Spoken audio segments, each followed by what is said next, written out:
വീണ്ടും നമ്മൾ മത്തായിയുടെ സുവിശേഷം 4-ാം അധ്യായത്തിന്റെ 12-ാം തിരുവചനം ഒന്ന് വായിക്കാം. യോഹന്നാൻ, സ്നാപകൻ യോഹന്നാൻ ബന്ധനസ്ഥനായെന്ന് കേട്ടപ്പോൾ, അതായത് ഹെറോദ് അന്തിപ്പാസ് ആണ് ഈ ഗലീലയിലെ പ്രവിശ്യ ഭരിക്കുന്നത്.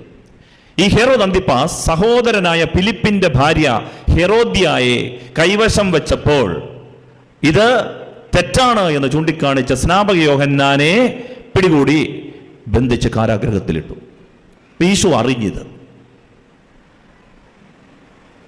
ഈശോ അറിഞ്ഞപ്പോൾ ഈശോ ചെയ്തത് എന്താണെന്നറിയാമോ? ഹെറോദേസ് ബന്ധനസ്ഥനായി എന്നറിഞ്ഞപ്പോൾ, ഹിംസയ്ക്ക് കളമൊരുങ്ങി എന്നറിഞ്ഞപ്പോൾ, ഭൂമിയിൽ മുഴങ്ങിയ ഈ മനുഷ്യസ്വരത്തെ മുറിച്ച് താലത്തിൽ വെക്കാൻ ഹെറോദ് അന്തിപ്പാസ് ഒരുമ്പെടുന്നു എന്ന് മനസ്സിലാക്കിയപ്പോ ഈശോ എന്ത് ചെയ്തു? അവൻ ഗലീലി തീരത്തേക്ക് പിൻവാങ്ങി. He came back. He withdrawn himself. It is not an act of timidity. ഇത് നമ്മൾ മനസ്സിലാക്കണം. ഭയം ബാധിച്ചുള്ള പിന്മാറ്റമാണെന്ന് തെറ്റിദ്ധരിക്കരുത്. പേടിച്ചു മാറുന്ന അവസ്ഥാവിശേഷമല്ലിത്.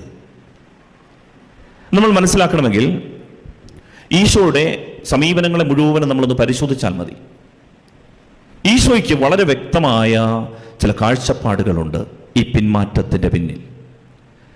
ലോകം മുഴുവനും നിന്നെ വേട്ടയാടാൻ ഒരുമ്പെടുമ്പോൾ, നിന്നെ ഈ ഭൂമുഖത്തു നിന്ന് തന്നെ തുടച്ചു മാറ്റാൻ ശ്രമിക്കുമ്പോൾ ഈശോ പിൻവാങ്ങി കാണിക്കുന്നത് അതൊരു ഭയത്തിന്റെ പ്രവൃത്തിയല്ല.